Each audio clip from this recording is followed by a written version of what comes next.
Welcome back. എല്ലാ പ്രേക്ഷകർക്കും ഒരിക്കൽ കൂടി തിരുവോണ ദിന ആശംസകൾ. അപ്പോൾ നമ്മൾ പറഞ്ഞു വന്നത് ശ്രീഭദ്ര എന്ന ആ ഒരു കൊച്ചു കലാകാരിയൊപ്പമായിരുന്നു ഞാനുള്ളത്. എന്നോടൊപ്പം അവരുണ്ട്. എന്നാൽ ഈ സിനിമ നിർമ്മിച്ച് സംവിധാനം ചെയ്ത ജസ്റ്റിസ് രവി തമ്പിയെ നമുക്ക് വെൽക്കം ചെയ്യാം. സാർ നമസ്കാരം. നമസ്കാരം. അങ്ങനെ ഇന്ന് തിരുവോണമാണ്. അങ്ങനെ തിരുവോണത്തിന് വളരെ സന്തോഷമായിട്ട് തന്നെ മലനാട് ടി വിയിലൂടെ പ്രേക്ഷകർ കാണാൻ പോകുന്ന അങ്ങയുടെ ഈ ഒരു വർക്ക് എന്ത് തോന്നുന്നു? ഈ തിരുവോണ ദിവസം എന്താണ്? തിരുവോണ ദിവസം എന്ന് പറയുന്നത് നമുക്ക് എല്ലാവർക്കും പഴയ മാവേലീനെ ഇന്ന് കാണാനില്ല എന്നുള്ളതാണ് ആക്ച്വലായിട്ട് എൻ്റെ ഒരു കോൺസെപ്റ്റായിട്ട്.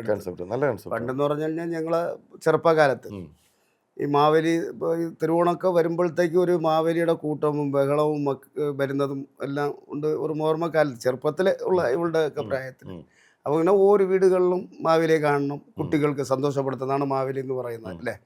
അപ്പോൾ ആ ഒരു കാലഘട്ടങ്ങൾ ഇപ്പോൾ ഇല്ല കൂടുതലും. അത് ഓർമ്മിപ്പിക്കണം എന്നുള്ള ഒരു ആഗ്രഹം കൊണ്ട് ചില വീടുകളിൽ നടക്കുന്ന ചില സിറ്റുവേഷൻ എടുത്ത് അതിന് കുട്ടീനെ മെയിനാക്കി അങ്ങ് ചെയ്തു. അതെ, വളരെ മനോഹരമായ ഒരു കൺസെപ്റ്റ്. അതും മലനാട് ടി വിയിൽ ഇന്ന് എനിക്ക് വാർത്ത കൊടുക്കുന്നതുകൊണ്ട് എനിക്ക് വലിയൊരു സന്തോഷം. തീർച്ചയായിട്ടും അത് പ്രേക്ഷകർ ലക്ഷങ്ങളിലേക്ക് എത്തട്ടെ. ഇത് കാണുമ്പോൾ ഒരുപക്ഷെ നമ്മൾക്ക് തന്നെ മനസ്സിൽ ഒരു തോന്നലുണ്ടാവും. ഇങ്ങനെ നമ്മൾ ഡെയിലി അല്ലെങ്കിൽ നിരന്തരമായി പ്രതിദിനം നമ്മൾ കാണുന്ന വാർത്തകളിലൂടെ നമ്മൾ അറിയുന്ന ഒരു കൺസെപ്റ്റാണ്. അങ്ങനെ ഒരു വാർത്തയാണ് അതിനെ ഒരു തീമാക്കിയെടുത്ത് മനോഹരമായിട്ട് അങ്ങ് പ്രസൻറ്റ് ചെയ്തത്. ഞാൻ പറയുന്നു, വരാതിരിക്കില്ല. ആ ഒരു പ്രതീക്ഷയുടെ ഒരു നാമ്പ്. അങ്ങനെ മാവേലി ഇന്ന് തിരുവോണത്തിന് ആ കുട്ടിയെ കൊണ്ട് ഈ ഇതിനകത്ത് കഥാപാത്രത്തിൻ്റെ പേരെന്താണ് മോളുടെ കഥാപാത്രം? അവളുടെ കഥാപാത്രത്തിന് പേരെന്ന് പറഞ്ഞു കഴിഞ്ഞാൽ വേറെയാണ്. പക്ഷേ ഇതില് മാവേലിയുടെ ആളിനാൾ, അതായത് കൊച്ചു മാവേലി എന്ന് പറയാം. അത് തന്നെ മനസ്സിലായി. അപ്പൊ പറയണ്ട, എന്തായാലും പ്രേക്ഷകർ കണ്ടു മനസ്സിലാക്കട്ടെ. കൊച്ചു മാവേലി എന്ന് പറയണത് അവളും ഒരു മാവേലിയെ ഏറ്റവും കൂടുതൽ സ്നേഹിക്കുന്ന ഒരു കുട്ടി. മറ്റുള്ളവരെ കാട്ടിലും അച്ഛനെ കാട്ടിലും അമ്മയെ കാട്ടിലും എല്ലാവരെ കാട്ടിലും മാവേലിയെ കൂടുതൽ സ്നേഹിക്കുന്നതും മാവേലി ഉണ്ട് എന്നുള്ളത് മനസ്സിനകത്ത് അത് ചെറുപ്പത്തിൽ മുതൽ അങ്ങനെ ഒരു ദൈവമായിട്ട് കരുതി പല ദൈവങ്ങളെയും പലരും വിശ്വസിക്കുന്നു. അവൾ മാവേലി വിശ്വസിച്ചു. മാവേലി എന്നെ രക്ഷിക്കും, മാവേലി നമ്മളെ കുടുംബത്തെ രക്ഷിക്കും എന്നുള്ള പ്രാർത്ഥനയിൽ ജീവിച്ചു. അങ്ങനെ ആ ഒരു മാവേലി അവൾ പ്രതീക്ഷപ്പെട്ട് അവൾ ഒരു കഷ്ടം വരുമ്പോഴത്തേക്ക്, കുടുംബത്തിൽ ഒരു കഷ്ടം വരുമ്പോഴത്തേക്ക് അവൾ ഒരു കഷ്ടം അത് മാറ്റിക്കൊടുക്കുന്നുള്ള വിശ്വാസത്തോടെ അവൾ പ്രാർത്ഥിച്ചു കൊണ്ടിരുന്നു. അത് സാധിച്ചു.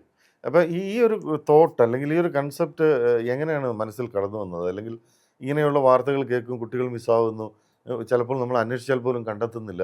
ഇത് മാവേലി എന്ന് പറയുന്ന ഈ തിരുവോണ നാളിൽ തന്നെ വരുന്നു.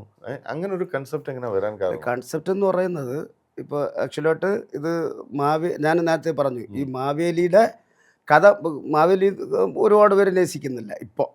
ആക്ച്വലായിട്ട് അതൊരു ഇതാണ്. മുമ്പൊക്കെ അങ്ങനെ ഇല്ലല്ലോ. ഇപ്പം അങ്ങനെ ഒരുപാട് ഇതുണ്ട്. പക്ഷേ ഇപ്പോൾ അതേപോലെ കുടുംബങ്ങളിലും ഒരുപാട് കുട്ടികൾ മാവേലിയുടെ ഇതിൽ മാത്രമല്ല, ഒരുപാട് കുട്ടികൾ സാർ പറയുന്ന പോലെ നഷ്ടപ്പെടുകയും കാണാതെ പോവുകയും പിന്നെ കുട്ടികൾ വീട് വിട്ട് ഇറങ്ങുകയും അച്ഛൻ അമ്മയ്ക്ക് വഴക്കാണ്. അച്ഛനും അമ്മയും എന്തെങ്കിലും ചെറിയ കാര്യത്തിന് ഒരു കുടിച്ചിട്ട് വന്നു കഴിഞ്ഞാൽ ഒരു വഴക്ക് ഒക്കെ ഇങ്ങനെ വരുമ്പോഴത്തേക്ക് കുട്ടികൾക്ക് മാനസികമായിട്ട് തകർന്നു പോകുന്നു. തകർന്നു പോകുന്നു. അപ്പോൾ ഇത് കണ്ടിട്ടെങ്കിലും ഒരു 1-2 പേര് മനസ്സിലാക്കട്ടെ, ഈ കുടിയെ നിർത്തിയ കുടുംബമായിട്ട് ജീവിക്കട്ടെ, തീർച്ചയായിട്ടും പിന്നെ ഈ മാവേലി ഉണ്ടെന്നുള്ളത് ആഗ്രഹിക്കട്ടെ എന്നുള്ള ഒരു കോൺസെപ്റ്റ്. അടുത്ത എനിക്ക് ചോദിക്കാനുള്ളത്, ഇതിൽ ഈ നമ്മുടെ പഴയ മദൻലാൽ, അതായത് പണ്ട് മോഹൻലാൽ എന്ന്, എൻ്റെ ഒരു ചെറുപ്പകാലത്താണ് ആ സിനിമ ഇറങ്ങുന്നത്. ഈ പോസ്റ്റർ കാണുമ്പോൾ തന്നെ ഞാൻ വിചാരിച്ചു, ലാലേട്ടൻ ഇങ്ങനെ വിനയനെ പോലുള്ള ആദ്യം ഒരു സംവിധായകൻ്റെ ഇതിൽ അഭിനയിക്കുന്നു, കൂടെയുള്ള ആർട്ടിസ്റ്റൊക്കെ. പക്ഷെ അദ്ദേഹം അത് വളരെ മനോഹരമായിട്ട് ചെയ്തൊരു സിനിമയാണ്. അദ്ദേഹത്തെ വീണ്ടും മലയാളികൾക്ക് ഇത്ര ഒരു ലെങ്തി സാധനം കാണാൻ പറ്റുമെന്ന് പറഞ്ഞാൽ അത് തന്നെ ഐ അപ്രീഷിയേറ്റ് യു.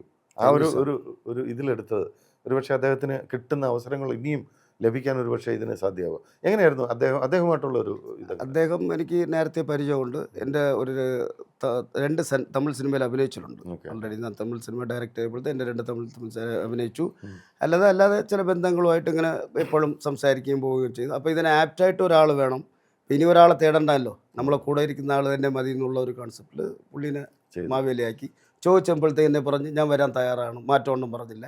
ഇപ്പോൾ സാധാരണ ഒരു വലിയ നടന്മാരിങ്ങനെ ഫോട്ടോഷൂട്ടിന് പോലും പോകത്തില്ല. ഫോട്ടോഷൂട്ടിന് തന്നെ നേരെ വന്നു. ആദ്യം തന്നെ ഫോട്ടോഷൂട്ട് എടുത്ത് മോളുടെ കൂടെ വന്ന് ഫോട്ടോഷൂട്ടൊക്കെ എടുത്ത് ഗംഭീരമായിട്ട് കൂടെ നിന്ന് എല്ലാത്തിനും ഒരു കുടുംബം പോലെ നിന്ന് അഭിനയിച്ചു തന്നു. പ്രിയപ്പെട്ട പ്രേക്ഷകരോട് ഒരുപക്ഷെ നിങ്ങൾ ചോദിക്കാൻ ആഗ്രഹിക്കുന്ന കാര്യമായിരിക്കാം. അദ്ദേഹം ആ, ചെയ്ത സിനിമകളെക്കുറിച്ചോ അദ്ദേഹത്തിൻ്റെ ഒരു ജീവിതം അത് ഞാൻ ചോദിക്കാൻ മുമ്പ് അദ്ദേഹത്തിൻ്റെ പേര് justice Ravi Thampi. Yes correct അല്ലേ? Yes yes. അങ്ങയുടെ ഒരു സിനിമാ ജീവിതത്തെക്കുറിച്ച് നമുക്കൊരു 2 മിനിറ്റ് സംസാരിക്കാം. ഞാൻ സിനിമ ജീവിതത്തിൽ പറഞ്ഞു കഴിഞ്ഞാൽ ഇപ്പോൾ ആദ്യം മലയാളത്തിലൊക്കെ അസിസ്റ്റൻ്റായിട്ടൊക്കെ ചില വർക്കുകൾ ചെയ്തിട്ടുണ്ട്. പിന്നെ പ്രോഗ്രാമും ചെയ്തിട്ടുണ്ട്. സൂര്യ ടി വിയിലും കൈരളി ടി വിയിലും ഇതിനു മുമ്പും ചെയ്തിട്ടുണ്ട്. അങ്ങനെയൊക്കെ ചെയ്തിട്ടുണ്ട്. ഇപ്പോൾ അല്ലാതെ തമിഴിൽ 9 സിനിമ ഡയറക്റ്റ് ചെയ്തിട്ടുണ്ട്. അത് ശരി. ഭാരത് രാജ എൻ്റെ ഒറിജിനൽ പേര് ജസ്റ്റിസ് രവി എന്നാണ്. ആ. അപ്പോൾ ഈ ഭാരത് രാജ വന്നിട്ട് എനിക്ക് രവി തമ്പി എന്നുള്ള തമ്പി പേര് എന്നിട്ട് വെച്ചത് ഓക്കെ. രവി തമ്പിയാണ്. ഭാരതരാജ സാറാണ് വെച്ചത്. അപ്പോൾ അതിനുശേഷം ഞാനിവിടെ വന്നിട്ടൊക്കെ പിന്നെ അവിടെ തമിഴിലും ചെയ്ത് അസിസ്റ്റൻറ്റ് ഡയറക്ടറായിട്ടും ചെയ്തു, ഡയറക്റ്റ് ചെയ്തു, ഒത്തിരി സിനിമകൾ ഡയറക്റ്റ് ചെയ്തു. പിന്നെ ഇവിടെ വന്നിട്ട് അതേപോലെ മധുപാൽ ഇപ്പോഴത്തെ ഡയറക്ടറുടെ ഹീറോ ഒക്കെ വെച്ചിട്ട് അന്ന് മധുപാൽ ഹീറോ ആക്കിയത്. ഓ ശരി. അത് അന്നത്തെ സീരിയൽ കാശ്മീർ പടം കഴിഞ്ഞ ഉടൻ തന്നെ അന്നത്തെ സീരിയൽ അത് ബി ഹരികുമാറുടെ നോവലെടുത്ത് ഞാൻ പ്രൊഡ്യൂസ് ചെയ്ത് ഇപ്പോഴത്തെ സംവിധായകൻ ശ്രീലാൽ ദേവരാജ് ഡയറക്റ്റ് ചെയ്ത് പൊതിച്ചോറിനൊക്കെ ചെയ്യുന്ന പുള്ളിയെ. അപ്പോൾ അങ്ങനെ അന്ന് തന്നെ സജീവമായിട്ട് എല്ലാ ഭാഷയിലും ഉണ്ട്, ഹിന്ദിയിലും തമിഴിലും മലയാളത്തിലുമായിട്ട്. ഏതെങ്കിലും വർക്ക് കിട്ടുന്ന ചെറിയ വർക്ക് വലിയ വർക്ക് എന്നില്ല, എല്ലാ വർക്കുകളിലേക്കും പോകും. നമ്മൾ ഈ ഒരു സിനിമയിലേക്ക് വന്നാൽ അല്ലെങ്കിൽ ഈ ഇതിലേക്ക് വന്നാൽ ഈ മോള് എന്ന് പറയുന്ന അങ്ങ് മോളെ ഡയറക്റ്റ് ചെയ്യുമ്പോൾ എങ്ങനെയാണ് അവളെ ഒരു എനിക്ക് തോന്നുന്നത് വളരെ ടാലൻറ്റഡ് ആയ ഒരു കുട്ടിയാണ് ശ്രീഭദ്ര. അതെ, അപ്കമിങ് ഒരു ആർട്ടിസ്റ്റാണ്. മലയാള സിനിമയിലേക്കും അല്ലെങ്കിൽ അതിനേക്കാളൊക്കെ അപ്പുറത്തേക്ക് പോകാൻ പറ്റുന്ന ഈ പ്രായത്തിൽ അവൾ അഭിനയിച്ച വളരെ ഗംഭീരമായ ചില സീനുകളൊക്കെ ഉണ്ട്. എങ്ങനെയാണ് ആ ഒരു എക്സ്പീരിയൻസ് മോളെ ഡയറക്റ്റ് ചെയ്യുമ്പോൾ ഉള്ളത്? അല്ല, ഞാൻ കുട്ടികളെ വെച്ച് ഓൾറെഡി ചുട്ടിക്കില്ലാടികളിൽ അവിടെ ചെയ്തിട്ടുണ്ട്. പിന്നെ ഇവിടെ ചുട്ടീസ് കുട്ടീസ് അവിടെ നമ്മളൊരു സാറാ ചെയ്യുന്ന അവിടെ കുട്ടിപ്പട്ടാളം അതിൽ എഴുതാനൊക്കെ പോയിട്ടുണ്ട്. കുട്ടികളായിട്ട് ഭയങ്കര അടുപ്പങ്ങളൊക്കെ ആവും. അവിടെ തന്നെ എൻ്റെ പേര് രവി തമ്പി എന്ന് പറയുന്നതിന് കുട്ടികൾ തന്നെ പൊടിക്കുട്ടികൾ തന്നെ ഓടി വന്ന് തമ്പി തമ്പിനെ വിളിക്കും. അതേപോലെ ഇപ്പോൾ ആദ്യം തന്നെ അടുത്തില്ല. പിന്നെ നമ്മൾ ക്യാരക്ടർ ഇപ്പോൾ ഞാനിത് ഈ കുട്ടിയുടെ കാര്യത്തിലോട്ട് 15 പേരെ സെലക്ട് ചെയ്തു. 15 പേരെ സെലക്ട് ചെയ്തതിൽ ആ ക്യാരക്ടറിനും അതിനുള്ള ആപ്റ്റും എല്ലാം കുട്ടിക്കുണ്ടായിരുന്നു. പിന്നെ പറയുന്നതനുസരിച്ച് അവൾ കറക്റ്റായിട്ട് ക്യാച്ച് ചെയ്യും, ഉടൻ തന്നെ ക്യാച്ച് ചെയ്ത് ചെയ്യുന്ന ഒരു ആദ്യം തന്നെ ഓഡിഷൻ വെച്ചായിരുന്നു. അപ്പോൾ ആദ്യം വീഡിയോ കോൾ ഓഡിഷനൊക്കെ വെച്ചപ്പോഴത്തേക്ക് ഓക്കെ ആയിരുന്നു. പിന്നെ നേരിട്ട് വന്ന് ഞാൻ അവരെ ബുദ്ധിമുട്ടിക്കണ്ട, ഞാൻ നേരിട്ട് വരാമെന്ന് പറഞ്ഞ് നേരിട്ട് ഇവിടെ എറണാകുളത്തിൽ നിന്ന് വന്ന് അത് ഓഡിഷൻ വെച്ച് അതിൽ നല്ലപോലെ ചെയ്തുകൊണ്ട് അവളെ സെലക്ട് ചെയ്തു. നിങ്ങൾ പറഞ്ഞ് ഓരോ സീനും പറഞ്ഞു തരുമ്പോൾ പേടിയുണ്ടായിരുന്നോ? പേടി അഭിനയിക്കാൻ അങ്കിൾ പറഞ്ഞു. പേടിയുണ്ടായിരുന്നോ? ഇല്ലോ. അപ്പോൾ എന്തായാലും കുറച്ചുകൂടെ ഒക്കെ മുതിർന്ന് കഴിയുമ്പോൾ ഇപ്പം തന്നെ അഭിനയം ഇങ്ങനെ ഡയറക്ഷൻ ഒക്കെ കിട്ടി പഠിച്ച് മുന്നോട്ട് വരുമ്പോൾ നല്ലൊരു ആർട്ടിസ്റ്റായി മാറും എന്ന് എനിക്ക് ഉറപ്പ്. Thank you sir. എന്തായാലും ഇതിൻ്റെ ഒരു കൺസെപ്റ്റാണ് എന്നെ വല്ലാണ്ട് ആകർഷിച്ചതും. പിന്നെ ഇതിൻ്റെ ഒരു പേര് ഭയങ്കര ക്യാച്ചി പേരാണ്, വരും വരാതിരിക്കും. ആഗ്രഹിച്ച ഒരു മാവേലി. എൻ്റെ കുടുംബത്തെ കഷ്ടം തീർക്കണം. കഷ്ടം എന്ന് പറഞ്ഞാൽ അവൾക്ക് വേറെ ആഗ്രഹമൊന്നുമില്ല, അച്ഛൻ കുടി നടത്തണം. അത് ഏറ്റവും വലിയ ഒരു ഇതാണ്. അച്ഛൻ കുടി നടത്തുന്നതിന് വേണ്ടി അവൾ ചില സമയത്ത് പ്രാർത്ഥിക്കുന്നതും ചില സമയത്ത് ഇങ്ങനെയൊക്കെ അതെല്ലാം വീട്ടിൽ വഴക്കാം. ഈ കുടി കാരണം അവൾക്ക് പഠിത്തത്തിൻ്റെ കോൺസെപ്റ്റ് ഇങ്ങനെയൊക്കെ പഠിക്കുമ്പോഴത്തേന്നെ സീനിലുണ്ടാവും, നെട്ടിപ്പോവും പെട്ടെന്ന്. വീട്ടിൽ വഴക്ക് കേട്ടിട്ട് അവൾ പേടിച്ചിരിക്കും. അങ്ങനെ ഒരു വഴിയില്ലാതെ അവൾ ഓടുമ്പോഴത്തേക്ക് അവളുടെ പ്രതീക്ഷ പ്രകാരം മാവേലി വരും വരാതിരിക്കുന്നത് കാത്തിരിക്കും, അവസാനം വന്ന് കൊണ്ടുവിടും. എന്നിട്ട് കഥ പറയണ്ട, അത് പ്രേക്ഷകർ കണ്ടു മനസ്സിലാവിടും. ഇതിന്റെ ലൊക്കേഷൻ എവിടായിരുന്നു? ഇത് എന്തായാലും ഒരു മത്സ്യത്തൊഴിലാളിയുടെ കഥയാണോ? അതെ അതെ അതെ, ചെറായിലായിരുന്നു. ചെറായി, മുനമ്പം ചെറായി, എറണാകുളത്തും മുനമ്പം ചെറായിലായിരുന്നു. അത് എല്ലാ സൗകര്യങ്ങളും അവരെ വീട്ടുകാരെ ഒതുക്കി തന്നത്. പിന്നെ കോ പ്രൊഡ്യൂസർ ഫാദറാണ്. വളരെ നന്നായിട്ടുണ്ട്. എന്തായാലും മലനാട് ടി വിയുടെ പ്രേക്ഷകർ ഈ ഓണത്തിന് നിങ്ങൾക്ക് മുന്നിലേക്ക് അവതരിപ്പിക്കുന്ന ഈ ഒരു ചെറിയ സിനിമ വരും വരാതിരിക്കില്ല. നിങ്ങൾ കാണുക, നിങ്ങൾ അഭിപ്രായങ്ങളാണ് ഏറ്റവും ഭയങ്കരമായിട്ടുള്ളത്.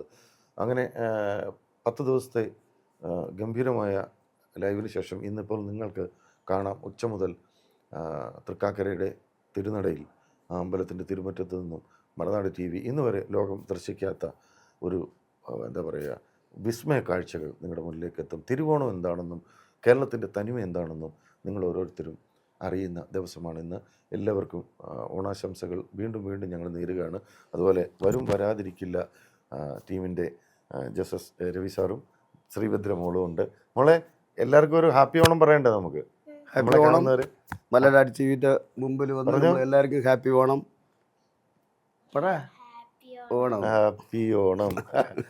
അങ്ങനെ ഓണത്തിന് സദ്യ കഴിച്ചു. എന്തായാലും ഓണത്തിൻ്റെ കാഴ്ചകളിലേക്ക് കടക്കുന്നതിന് മുമ്പ് സാർ ഒരു കാര്യം കൂടി ചെയ്യും. ചെറുപ്പകാലം പോലെ ഓണം എവിടെയാണ് സ്വന്തം സ്ഥലം? തിരുവനന്തപുരമാണോ? എനിക്ക് സ്വദേശം വന്നിട്ട് കന്യാകുമാരി, നാഗർകോവിൽ. നാഗർകോവിൽ. എന്നാലും കേരളത്തിൻ്റെ 10-35 വർഷമായിട്ട് ഇവിടെ സജീവമായിട്ടുണ്ട്. എന്തായാലും ഈ ഒരു പ്രോജക്റ്റിന് അപ്പുറത്തേക്ക് പ്രത്യേകിച്ചും ശ്രീഭദ്ര എന്ന ഈ കലാകാരി, കൊച്ചു കൂട്ടുകാരി വളരട്ടെ. സാറിൻ്റെ സിനിമകളിലൂടെ, മറ്റുള്ള സിനിമകളിലൂടെ അവർക്ക് സിനിമാ ലോകത്തേക്ക് എത്തി തൻ്റെ കഴിവുകൾ പ്രകടിപ്പിക്കാൻ ഈ ഒരു ചിത്രം ഇടയാവട്ടെ. എന്തായാലും വരാതിരിക്കില്ല. ഒരുപാട് നന്ദി എല്ലാവർക്കും. പ്രേക്ഷകർ ഇത് കാണുക. അപ്പം ചെറുതായിട്ടൊന്ന് മൂളം, കാരണം എൻ്റെ പ്രിയപ്പെട്ട ക്യാമറമാൻ ഞങ്ങളുടെ HOD ആൻ്റണിക്ക് നിർബന്ധമാണ്. പാടാൻ എനിക്കറിയില്ലെങ്കിലും പുള്ളി എന്നെ നിർബന്ധിച്ച് പാടും.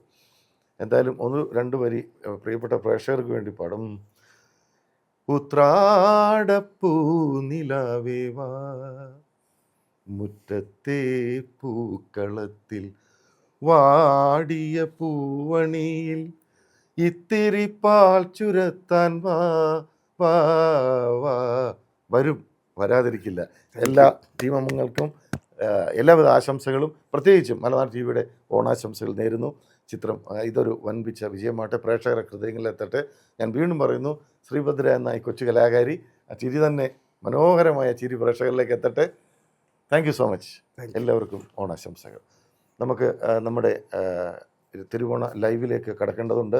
അതുകൊണ്ട് പ്രിയപ്പെട്ട പ്രേക്ഷകർ ഈ ഒരു വരാതിരിക്കില്ല എന്ന ഈ മനോഹരമായ ഈ ദൃശ്യകാവ്യം ഒന്ന് കണ്ടിട്ട് നമ്മൾ മടങ്ങി വരാം. എന്നെ ഒന്ന് മാവേലിയാക്കോ? അതിനെന്താ?